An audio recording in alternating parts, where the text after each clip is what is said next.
Le cheikh a demandé des histoires de conversion, d'étonnement. Ben moi, j'ai tout un lot. Si on m'accorde 1 heure ou 2 heures ou 3 heures, ben je vais vous sortir les perles de ce que d'un petit imam d'une grande mosquée de Genève. Et ça qui fait la grandeur de cette religion. Je suis imam depuis 30 ans. Et chaque jour qu'Allah subhanahu wa ta'ala nous prête vie, cette religion m'étonne. Et même chaque jour. Brièvement, un jour, un jeune Français de Thonon-les-Bains est arrivé avec une maghrébine. Permettez-moi un excès de description. Elle était exceptionnellement belle. Et quand j'ai vu le pauvre de Thonon-les-Bains avec elle, c'est facile de découvrir la relation un peu tordue. Il était totalement écrasé. Et d'ailleurs, je vous le dis sincèrement, moi aussi j'étais écrasé. Tellement c'était exceptionnel. Et à la fin, j'ai réussi à lui dire l'islam, il vaut mieux que ce soit sincère pour Allah et ainsi de suite, que la beauté est éphémère, la vie est éphémère. Et je lui ai donné un Coran de l'édition Tawhid, que j'ai participé à sa traduction. Il a pris le Coran, il l'a arraché de la main. Il était révolté parce que il avait tout un programme en soirée. Et moi, je lui ai donné un livre.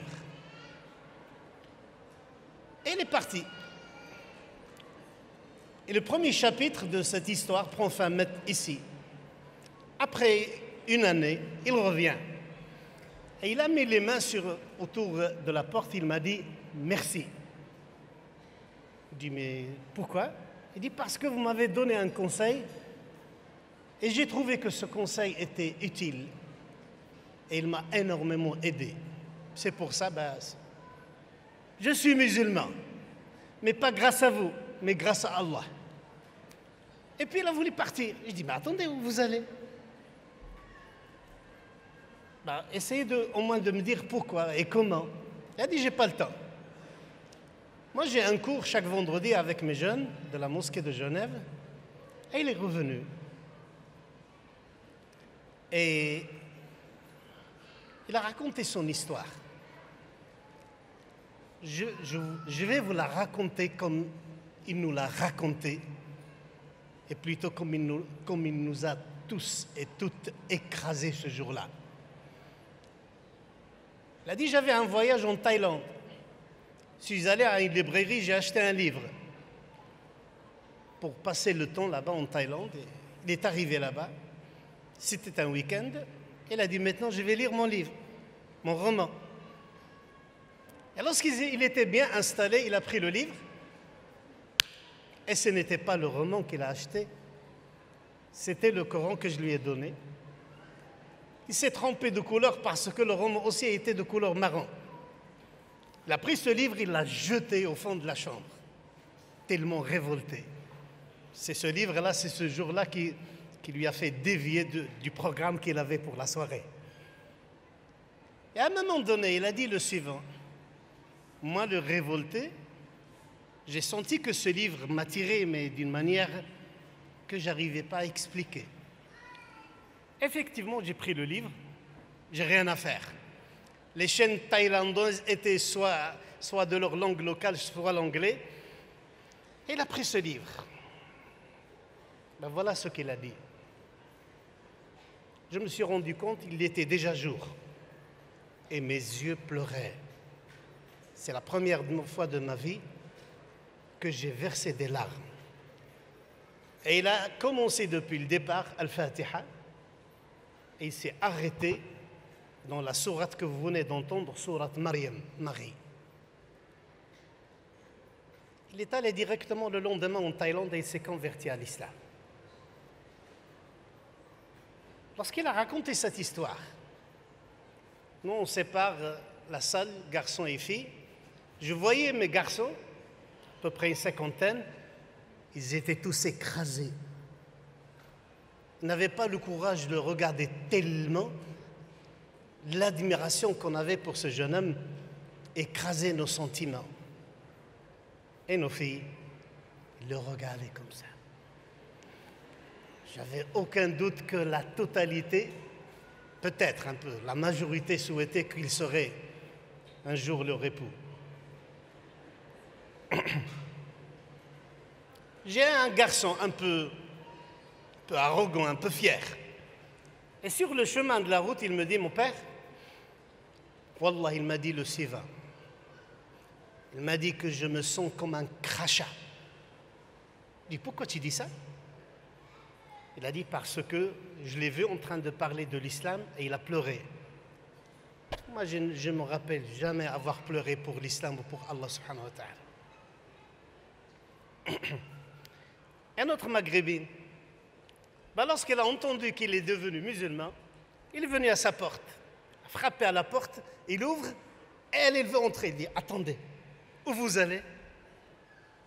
Il dit, je veux te parler, c'est fini. Celui qui te laissait entrer, c'est fini maintenant. C'est une période révolue. On m'a dit que tu es musulman. Oui, je suis musulman. Donc on peut se marier. C'est fini. C'est vrai que tu es très très belle. Et ta beauté est exceptionnelle. Mais maintenant, je suis marié à une autre beauté. Elle s'appelle comment? Il a dit, il s'appelle l'islam. Pour l'instant, il me satisfait. Toi aussi, tu as besoin de rencontrer l'islam pour faire la prière, pour. Et ainsi, tu auras une beauté extérieure et une beauté intérieure. Alhamdulillah, j'ai d'autres histoires, mais il vaut mieux que j'entre dans mon sujet. Entre guillemets, il s'est déjà marié, alhamdulillah. Parler du prophète, alayhi salatu wassalam, tout d'abord, je remercie les frères et les sœurs qui nous ont réunis autour de ce thème. Je ne me rappelle pas un jour où on nous a invités durant plusieurs jours à parler de notre messager, alayhi salatu wassalam. Je vais essayer de vous approcher les sermons du prophète, alayhi salatu wassalam. Les frères ont dit recommandation, mais c'est dans le sens des serments. Mais avant tout, avant de parler du fruit, il vaut mieux parler des fondations. La relation du prophète alayhi salatu wassalam ne se limite pas sur un nashid qu'on écoute, qu'on admire, qu'on applaudit, mais aussi c'est une foi fondamentale que vous devez maîtriser. Et vous devez répondre quelle est la relation que je dois avoir avec le prophète alayhi salatu wassalam. Il ne suffit pas de l'aimer, il ne suffit pas de le respecter. Il faut autre chose beaucoup plus importante que l'amour, le respect, ou faire des récitations, ainsi de suite. Il faut tout d'abord y croire en lui comme étant messager d'Allah, sans aucun doute, sans l'ombre d'un doute, et qu'il est le sceau des prophètes. Il faut obéir à son message et à ses recommandations. Et toute personne qui prétend l'aimer sans obéir à son message, il ne l'aime pas. C'est l'amour des menteurs. Et il faut aussi le respecter. Aimer ce qu'il aime, détester ce qu'il déteste, respecter ce qu'il respecte. Et à la fin, je vous dis brièvement, et à la fin, à chaque fois que vous entendez le nom Muhammad, vous devez le dire à voix haute, sallallahu alayhi wa sallam. Il ne faut pas se suffire comme certains disent sad, ou ainsi de suite, toujours sallallahu alayhi wa sallam. Et ces discours, vous devez savoir que le prophète alayhi salatu wassalam était l'homme le plus éloquent. Jamais la langue arabe n'a rencontré un homme qui maîtrisait le verbe. Et lorsqu'il parlait alayhi salatu wassalam, il était spontanément éloquent. Et sa spontanéité et son éloquence n'étaient pas le fruit d'une formation. Et il ne l'était pas avant la prophétie. Il l'est devenu après la prophétie. Parce que c'est Allah qui lui a donné ce savoir. Et Dieu t'a donné un savoir que tu n'avais pas. Et dans l'autre verset, sourate An-Najm, il a dit ce n'est qu'une révélation. Donc ce qu'il parlait, c'est le fruit de la révélation. Il a dit Utitu jawami al-kalim. Allah m'a accordé un discours concis. Le discours concis, c'est le discours porteur de plusieurs messages en quelques mots. C'est pour ça la langue arabe n'a jamais entendu des paroles. Le premier qui a sorti ces perles, c'est le prophète alayhi salatu wassalam. Je vous donne des exemples. Lorsqu'il a dit, les hommes sont comme les dents d'un peigne. Lorsqu'il a dit, les gens sont comme les métaux. Lorsqu'il a dit, qu'Allah donne sa miséricorde à quelqu'un qui a parlé en bien et il a eu la récompense, ou bien il se taisait et il a eu le salut. Des dizaines de paroles du prophète alayhi salatu wassalam qui prouvaient que sa source n'est pas humaine, mais elle est divine. Lorsque quelqu'un écrivait tout ce qu'il disait, quelqu'un lui a dit arrête d'écrire. Parce que le prophète alayhi salatu wassalam, des fois il est content, des fois il est énervé. Le prophète lui a dit laisse-le. Je ne parle qu'en vérité, que je sois en colère ou quand je suis calme. Alayhi salatu wassalam. Parler du discours du prophète et de son serment, c'est une autre dimension.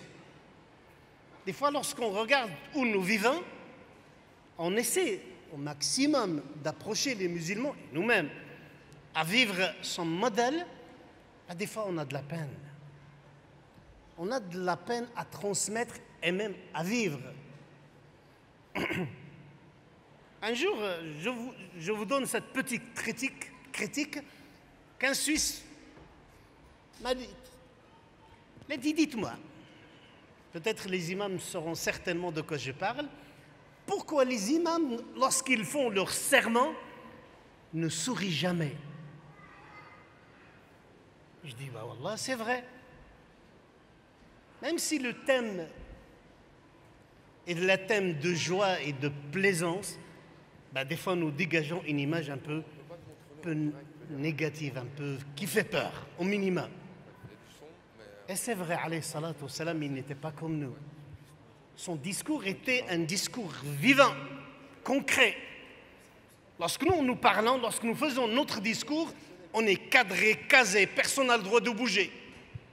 Lui, c'était la vie qui prêchait. C'était animé par sa grandeur, par sa simplicité, par son sourire, par sa gentillesse, par son utilité, et aussi par son côté serviable à la communauté. Lorsqu'il a vu quelqu'un qui marchait à travers les lignes, il lui a dit durant le discours, « Arrête, tu fais du mal !» Lorsqu'il a vu quelqu'un entrer à la prière du vendredi, il s'est assis directement. Il a dit, « Est-ce que tu as fait de prière, de rak'at ?» Il a dit non, il dit debout et fait de rak'at. Parce qu'il a vu des gens, entrer de la tribu de Moudar. Ils étaient extrêmement pauvres. Il a changé totalement son discours. Et à la fin, ils ont compris qu'est-ce qu'ils voulaient. Ils sont venus pauvres. Ils sont repartis moins pauvres. Un jour, il était en train de faire son discours. Et il a vu ses deux petits-fils, Al-Hassan ou Al-Hussein. C'est quelque chose d'étonnant. Si un imam aujourd'hui le fait, on va le lapider. Tellement il avait de la peine pour ses deux petits-enfants qu'il a interrompu son discours, il est redescendu vers eux, il les a pris entre les bras et il a dit « Innama amwalukum wa awladukum fitna » j'ai vu mes deux enfants et je n'ai pas résisté. C'est ça le discours du prophète alayhi salatu wassalam. C'est pour ça alayhi salatu wassalam, il a eu ce succès que personne n'a eu avant lui, alayhi salatu wassalam. Et quel discours choisir? Déjà, si vous essayez de faire le florilège de ces discours, vous aurez de la peine. Tellement, ces hadiths sont des sermons et ces sermons sont des hadiths. Mais j'ai choisi quelques-uns. Déjà, cette montre me fait peur et il me reste 25 minutes. Moi, je vous garantis que je ferai plus. Le premier discours, lorsqu'il a reçu le message d'Allah subhanahu wa ta'ala, d'avertir sa proche famille. Il les a réunis et il a fait ce message. Vous savez qu'il n'y a de divinité qu'Allah. et que je suis le messager d'Allah et que je suis le sceau des messagers, demandez de la vie ce que vous voulez, je vous l'accorderai. Mais le jour du jugement dernier, celui qu'il ne vient pas vers Allah subhanahu wa ta'ala avec l'unicité, ben il n'aura rien.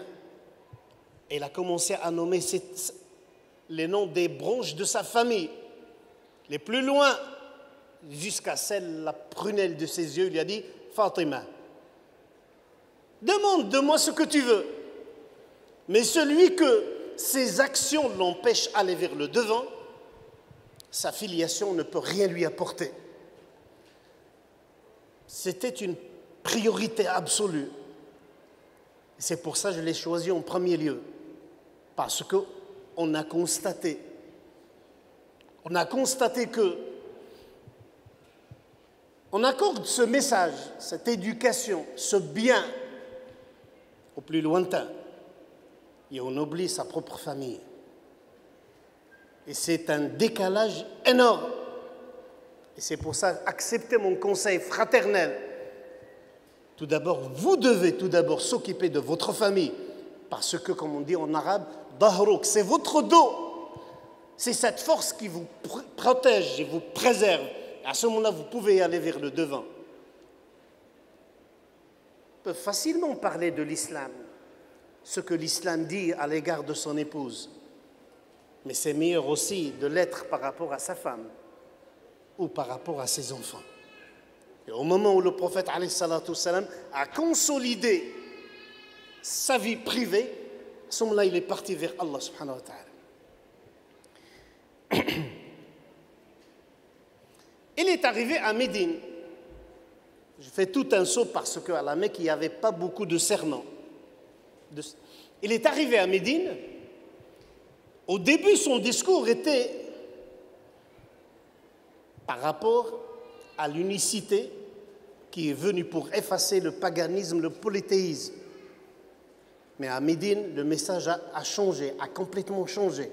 L'unicité est toujours omniprésente. Mais il y a aujourd'hui ce projet de société. Il y a ce projet de communauté. Et le prophète alayhi salatu wassalam, a changé son discours et l'impact de son discours. Et à ce moment-là, pour la première fois, nous avons rencontré ce mot que certains n'aiment pas ou ne veulent pas. Et Dieu sait que nous l'aimons, c'est le mot communauté musulmane. Je vous ai choisi comme communauté du bien. Et c'est une communauté du bien. Alhamdulillah. Et c'est la deuxième obligation. Le prophète alayhi salatu wassalam, il a dit, vous savez, imaginez-le devant vous. Et imaginez-vous en train d'écouter ce message pour la première fois. Il dit, vous savez certainement qu'un jour, chacun de vous va se mettre devant Allah et il sera foudroyé. Il regardera à gauche, à droite, il regardera à gauche et devant, il n'y aura que l'enfer. Sauvez vos âmes de l'enfer même par une aumône d'une date ou de la moitié d'une date. Les savants nous ont dit que le musulman en Occident, il a 5 obligations qu'il doit répondre. Et en priorité, la première, il doit sauver son âme de l'enfer. La seconde, il doit sauver sa famille. La troisième, sa communauté musulmane. La quatrième, la société où il vit. Nous avons un devoir, vous avez un devoir, ici par rapport à la France. Et la 5e obligation, c'est le devoir par rapport à la communauté musulmane. Son deuxième discours, pour moi, c'est seulement ce que j'ai choisi. Je n'ai pas respecté l'ordre. Mais Dieu sait comme j'aime ce discours. Imaginez cet homme. Il a quitté la Mecque. Cette ville que normalement on devait garder et protéger et défendre cette religion. Parce que la Mecque n'était construite qu'avec l'unicité d'Allah. Vous devez le savoir.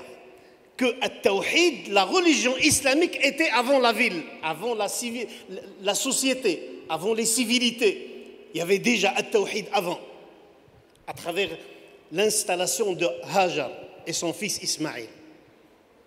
Normalement, c'est elle qui devait avoir l'honneur d'être la ville qui a gardé et préservé et soutenu le messager, mais n'a pas voulu. Et il a quitté. Et il a vu, lorsqu'il était sur les hauteurs de la Mecque, il a tourné le visage. Et essayez d'imaginer, moi je vous autorise de faire cette imagination. Regardez-le, alayhi salatu wassalam. Il appelle l'accablé. Et il quitte le lieu le plus sacré de la terre. Et à ce moment-là, Allah subhanahu wa ta'ala, qui est plus proche de lui que sa veine jugulaire, lui a révélé ce verset qui dit: celui qui t'a révélé le Coran, il va te faire revenir un jour. Et c'est une promesse d'Allah. Et ils sont partis. Al-rasdu min al-amam wa al-talab min al-khalf. Le guet avant et la poursuite derrière. Et il n'y avait qu'Allah subhanahu wa ta'ala qui le protégeait. Imaginez lorsqu'on est avec Allah. On est dans le lieu le plus fort, dans le coin le plus fort, même si on est deux, même si on est seul. Si Allah est avec vous, vous êtes dans le coin le plus fort. Lorsque l'autre a dit: Ya laytani awi ila ruknin shadid, pourvu que je m'isole et je me protège d'un coin fort, le prophète a commenté cette parole et a dit qu'Allah lui accorde sa miséricorde. Est-ce qu'il a ignoré qu'il était déjà dans le coin fort, qui est le coin d'Allah? Quelques années, il a fait le chemin du retour. Et au lieu qu'il soit avec une seule personne, ou deux, ou trois, ou quatre, c'était au pas près 5, maintenant il est avec 10 000. Ça, c'est une grande satisfaction. Et lorsqu'il est entré, alayhi salatu wassalam, à la Mecque, il était sur sa chamelle, imaginez, regardez-moi, et il était écrasé comme s'il faisait la prière, jusqu'à ce que sa barbe touchait le cou de sa chamelle, par modestie. Il n'est pas entré selon les conquérants, ni les dominateurs, ni les despotes, mais une conquête des humbles. Et les autres qui ont refusé ce message, ils étaient là, devant, égarés, écrasés plutôt, humiliés. Vraiment, les Français disent un mot, après que quelqu'un prend le pouvoir, après qu'il ne l'avait pas, on appelle ça la chasse aux sorcières. J'aime pas prononcer les S. La chasse aux sorcières. Ou la vengeance, si vous voulez. Et puis, il était à côté de la Mecque, de la porte de la Kaaba. Et il a dit à ces despotes, à ceux qui lui ont déclaré la guerre, à ceux qui ont fait. Et la liste est longue. Il leur a dit: Quraysh, tribu de Quraysh, Allah a enlevé maintenant l'arrogance de la période anté-islamique. Et il n'y a de divinité qu'Allah. Qu'est-ce que vous croyez que je vais faire de vous? Et eux, spontanément, le plus étonnant, ce n'est pas son discours. On savait qu'il était l'excellence. Mais le plus étonnant, c'était leur réponse. Ils ont dit: toi, tu es un frère et le fils d'un frère. Comment ils ont su qu'il était le frère et le fils d'un frère? Et s'il est le frère et le fils d'un frère, mais pourquoi vous n'avez pas voulu de lui durant des années? C'est maintenant que vous êtes écrasés? Et il a souri, parce qu'ils avaient raison. Et il n'est pas venu pour écraser les gens, pour les tuer. Il voulait récupérer les âmes. Allah subhanahu wa ta'ala l'a envoyé en cadeau à l'homme. Pas l'homme gentil, doux, le miel, non, à l'arrogant. Il est وَمَا أَرْسَلْنَاكَ إِلَّا رَحْمَةً لِلْعَالَمِ.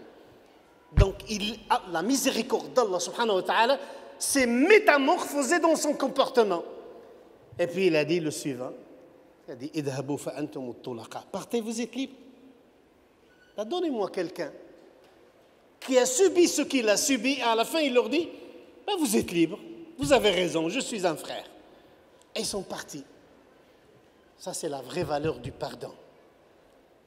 qui nous manque énormément. Pas pardonner au bien-aimé, ça va de soi, mais pardonner à l'agresseur. Et si vous vous demandez comment il a réussi, ben c'est à travers l'élégance de son comportement. Alayhi salatu wassalam. Juste après, il part et il a fait une grande réussite et il a eu un grand butin. Vous savez que la communauté de l'époque se composait de deux groupes, les émigrés et les Ansar, c'est-à-dire ceux qui ont fait triompher la cause à Médine. Et il y a eu un énorme butin. Et le prophète a choisi ces gens qui étaient le jour de la conquête, ceux qui venaient de se convertir, les anciens vrais criminels qui étaient contre l'islam. Il a choisi ces têtes, il a commencé à leur donner 100 chamelles pour chacun. Il a donné aussi aux émigrés et les Médinois, 0. Rien. Absolument rien. Et quelqu'un a entendu des rumeurs comme ça. Il est venu vers le prophète, alayhi salatu wassalam. Il lui a dit, les Ansar sont mécontents. Il dit, pourquoi ils sont mécontents? Il dit, parce que tu as donné aux autres et eux, ils n'ont rien eu. Le prophète, alayhi salatu wassalam, pour être sûr, il est allé chez leur chef. Il a dit, j'ai entendu une réclamation des paroles quelconques.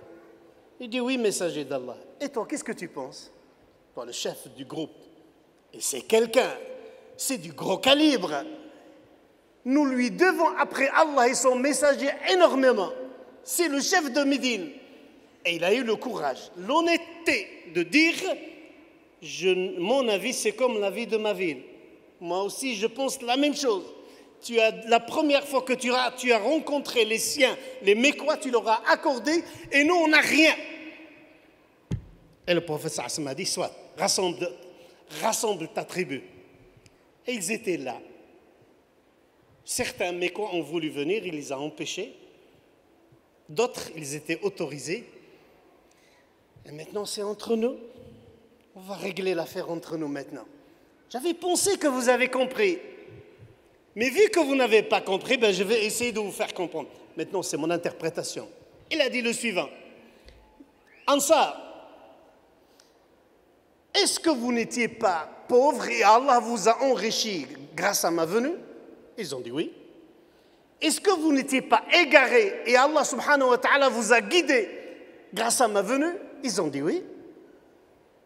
Et tout d'un coup, par sa grandeur d'âme, sa justice, sa justesse, l'équilibre de son message, il a dit, mais vous pouvez me répondre. Répondez-moi. Je dis, qu'est-ce qu'on dit? Il dit, ben, vous pouvez dire, vous pouvez me répondre, me faire la réplique. Ben, toi aussi, tu es venu seul, on a triomphé ta cause. Tu es pauvre et on t'a soutenu. Et à ce moment-là, ils étaient écrasés, ils ont dit, toutes les faveurs sont à Allah. Dites-moi, Ansar, est-ce que vous êtes fâché par rapport à une fortune sans valeur que j'ai donnée à certains? Et j'ai fait confiance, et je vous ai accordé la grandeur d'Allah subhanahu wa ta'ala? Est-ce que vous ne voulez pas que les gens partent avec la brebis et la chamelle? Et vous, qui n'avez rien eu, vous partez avec Rasoulillah. Votre butin, moi, j'ai fait exprès de ne vous rien vous donner. J'ai laissé le chameau, la brebis, le bétail aux autres. Mais vous, votre butin, pour vous remercier de ce que vous avez fait pour moi, ben, il n'y a aucune valeur sur terre. La seule que j'ai trouvée pour vous, c'est moi comme cadeau. Eh bien, imaginez, ce moment-là, ils se sont tous éclatés en larmes. Ils ont dit, nous acceptons cette donation. Et nous acceptons que Rasulullah sallallahu alayhi wa sallam soit notre part. Et lorsqu'on a rapporté cet événement, ils ont dit, ils ont pleuré jusqu'à ce que leur barbe pleure, mouillée de larmes. Et il a dit, s'il n'y avait pas l'immigration, je serai un homme des Ansar. Seigneur Allah, donne ta miséricorde à Al-Ansar et à la postérité des Ansar. C'était un moment exceptionnel. C'était un moment de la grandeur de notre prophète, alayhi salatu wassalam, son côté reconnaissant. Il a vu que toutes les parures du monde, toutes les parures de la terre ne peuvent pas remercier ces gens. Que grâce à Allah subhanahu wa ta'ala, puis grâce à eux, ben, il y a cette communauté, il y a ce khayr, il y a vous, alhamdoulilah. Et le dernier message du prophète, alayhi salatu wassalam, dernier discours, c'est le sommet. À l'époque, lorsqu'on a approché ce texte, on nous a dit « il faut l'apprendre par cœur ». C'est une condition sine qua non. Et que vous devez, à tous ceux qui veulent agresser cette religion, la dénigrer, vous devez lui dire ben voilà le message de l'islam. Le message final de l'islam est le suivant. Et c'est le serment d'adieu. Le prophète alayhi salatu wassalam n'a pas fait le pèlerinage durant la 9e année, mais il l'a fait la 10e. Parce qu'il y avait toujours un décalage entre le calendrier céleste et le calendrier terrestre. Et lorsqu'il a fait le pèlerinage, un vendredi, le jour de Arafat était un vendredi, il y avait une concordance totale entre le 9e auprès d'Allah et le 9e sur terre. Elle a fait ce discours. Je souhaite, Inch'Allah ta'ala, à la fin, on imagine l'ampleur de ce message et la responsabilité qu'incombe chaque musulman, à chaque musulman et musulmane, au moins de respecter le testament du prophète alayhi salatu wassalam. Ils étaient 100 000. Elle a demandé tout d'abord aux gens de se taire pour écouter ce qu'il allait dire. Et il a mis à chaque dizaine de mètres des héros pour transporter son message et le répéter. Et afin qu'ils comprennent l'ampleur de l'événement, il a posé des questions. Sommes-nous dans quel jour, dans quelle place et dans quelle ville et dans quel moment? Et c'était Arafat, c'était le 9e jour, c'était Dhul Hijjah, c'est-à-dire 3 moments de sacralité. Et puis il a dit la première perle, premier bijou de l'islam. Chose que très peu de gens, très peu de musulmans respectent. Il dit vos sangs, vos honneurs sont interdits, comme l'interdiction de ce jour, de ce lieu et de ce temps. C'est-à-dire porter atteinte à la vie d'un musulman ou d'une musulmane ou d'une manière générale de l'être, de l'humain, n'a pas le droit, sauf aval exceptionnel. Et événement exceptionnel, ben pour vous dire que tout musulman ou toute musulmane aura la garantie de rencontrer Allah le jour du jugement dernier dans la tranquillité, sauf s'il a fait couler du sang. Le jour du jugement dernier, nous avons tous, chaque individu, à 2 dossiers. Dossier individuel et dossier collectif. Dossier individuel, c'est ce que le cheikh a dit, la prière, avec Allah, individuellement avec Allah. Et le dossier collectif, c'est relationnel avec les autres. Et la première question, c'est le sang, ad-dima. Mais il y a aussi l'honneur, la médisance, la colportation, l'insulte, et ainsi de suite. C'est pour ça que je vous invite, conseil d'un frère, d'ouvrir la pharmacie prophétique. Et il y a dans cette pharmacie des enseignements qui proviennent d'Allah subhanahu wa ta'ala. Apprenez. Si je peux vous obliger d'une manière ou d'une autre, ben je vous l'imposerai. Apprenez sourate al-Hujurat, les chambres. Près des savants, c'est la sourate de la moralité. Après chaque verset, Après chaque verset, demandez-vous, sincèrement, est-ce que vous le respectiez ou non? Un jour, un père disait à son fils, lis le Coran. Et il le lisait. Lis le Coran. Et il le lisait. Un jour, il rentre, il trouve son fils en train de lire le Coran et il lui dit, ben, lis le Coran. Et il dit, mon père, tu me vois en train de lire le Coran. Comment je lis le Coran? Et à ce moment-là, le père lui a dit, j'aurais souhaité que tu me demandes comment depuis le premier jour. Lis le Coran comme si tu es Mohammed alayhi salatu wassalam. À savoir, chaque verset est révélé pour toi individuellement. Il n'est pas révélé au voisin, ou à ton épouse, ou à ton fils. Tu es le premier concerné. Ben, faites la même chose, la même méthode. Chaque verset, Allah l'a révélé pour vous. Il n'y a pas de tradition qui prime sur la religion. Moi, je parle actuellement. Des fois, à la mosquée, chacun veut faire un rituel quelconque, une cérémonie quelconque. Bon, alhamdoulilah, ici, vous n'avez pas cette situation, mais nous, la palette des musulmans qui viennent à notre mosquée, ça vient de l'extrême sud-est asiatique jusqu'aux profondeurs de l'Afrique. Et chacun voulait une tradition. Je veux faire ceci, je veux faire cela, parce que chez nous, c'est comme ça. Moi, je vous dis, il n'y a pas de chez nous. Seul critère, seule valeur, si on veut entrer dans la religiosité, c'est Allah subhanahu wa ta'ala et le messager alayhi salatu wassalam. Deuxième ordre, toute usure qui était avant est révolue. Et les premières transactions que j'annule, que j'abroge, sont celles de mon oncle, Al-Abbas. C'est un fondement depuis le départ de la vie de Médine. Le Coran n'a cessé de répéter l'usure, l'usure, l'usure. C'est interdit, c'est interdit, c'est interdit.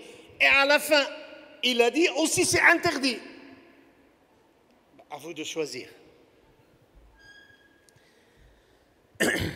Il a dit aussi, alayhi salatu wassalam, soyez extrêmement doux avec vos épouses. Vous les avez épousées au nom d'Allah. Et vous vivez avec elles avec le pacte que vous avez avec Allah subhanahu wa ta'ala. Elles doivent respecter leur foyer, leur dignité, et ne doivent faire entrer personne chez vous. Mais aussi vous devez être à la hauteur. Et que quelqu'un ne vient pas aujourd'hui pour nous dire que l'islam a dégradé ou aliéné la femme. Moi, je vous le dis, je vais faire un discours et maintenant je vais partir. Je dis, l'islam, non, mais moi, oui. Et moi je parle de concret, lorsqu'on regarde ce que certains musulmans font, des fois au nom de l'islam et des fois au nom de la bêtise, ils nous font honte. Mais alhamdoulilah, qu'on a rencontré l'islam avant d'avoir rencontré certains, wal'ayadu billah. Alhamdoulilah, jamais la femme n'avait de valeur de sa féminité et de sa personnalité que lorsque le message de l'islam est venu. Écoutez, regardez ce morceau de papier. On le jetait sur la femme. Le fils aîné venait après la mort de son père et il le jetait. Il prenait un habit de son père et il le jetait sur la femme de son père. Et ce geste signe qu'elle lui appartient, qu'elle est devenue esclave. Ça, c'était avant l'islam. Alhamdulillah, que la majorité, la bonne majorité de nos frères et de nos sœurs sont à la hauteur. Mais il y a ces brebis galeuses qui nous font honte. Et il a dit, et je vous ai laissé un héritage. Si vous vous attachez à cet héritage, vous ne serez jamais égarés. Le message d'Allah et ma sunna. Et les choses sont claires. En arabe, il y a ce qu'on appelle mafhoum ou mukhalafa. Le sens par contradiction. Ça veut dire que si on ne s'attache pas à ces deux sources, on est totalement égaré. Le livre d'Allah subhanahu wa ta'ala, selon la compréhension des premiers prédécesseurs de l'islam, et la sunna du prophète alayhi salatu wassalam. Et quand on dit la sunna et les hommes de la sunna, qui étaient les compagnons et 3 générations, qui a pris fin autour de 265 de l'Hégire.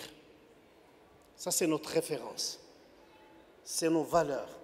C'est notre approche vers le Coran, vers la loi islamique, vers la science des hadiths. Tout le temps, et tout le temps.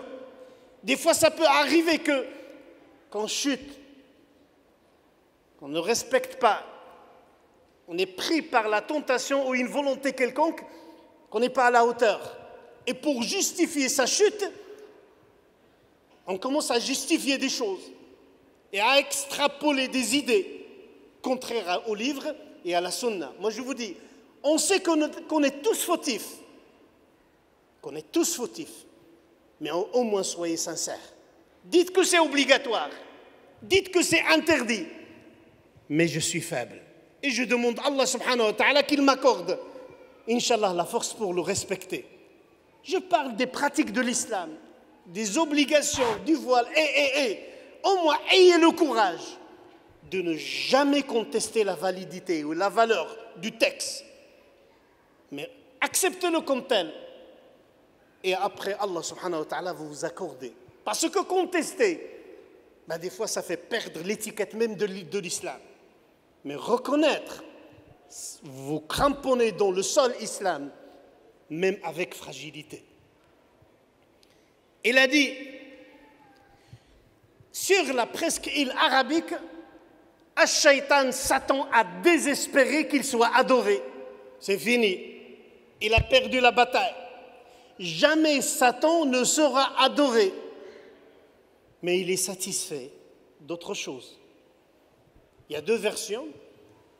Il a dit, il est satisfait des petits péchés que l'un de vous fait, des péchés que l'un de vous fait. L'autre version, il a dit, il est satisfait de semer la discorde entre vous. N'obéissez jamais à Shaitan.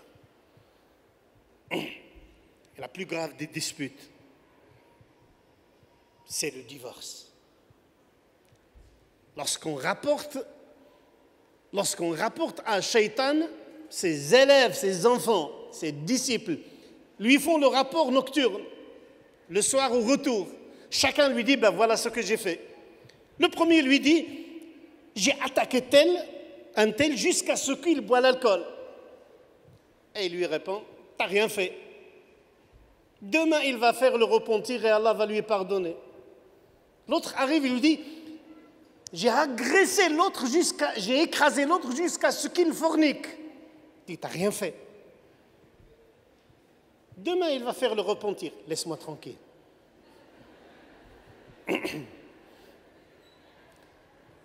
Et le troisième, il me suit depuis la Suisse, donc il était à Bienne et il m'a donné 20 minutes. Il est généreux aujourd'hui.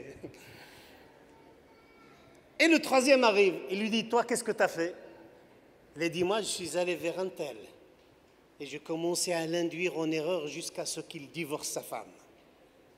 Et Shaitan enlève sa couronne et il la pose sur sa tête et lui dit, c'est toi mon bien-aimé, c'est toi mon bien-aimé. Donc faites attention mes frères, faites attention mes sœurs. Allah subhanahu wa ta'ala nous a donné ce conseil que peut-être vous détestiez en elle quelque chose. Et Allah subhanahu wa ta'ala a mis dedans beaucoup de bien. Wallah, alhamdulillah. Votre frère, je vous le dis le suivant. Si cette religion ne vous étonne pas, c'est qu'il y a une faille quelque part dans votre cœur. Il faut que cette religion vous renouvelle chaque jour. Et à travers ce petit joyau coranique, lorsqu'Allah vous dit condamnez tout le temps, condamnez tout le temps votre opinion et faites confiance en Allah subhanahu wa ta'ala. Aujourd'hui il est, mais demain il va faire Inch'Allah, et ainsi de suite.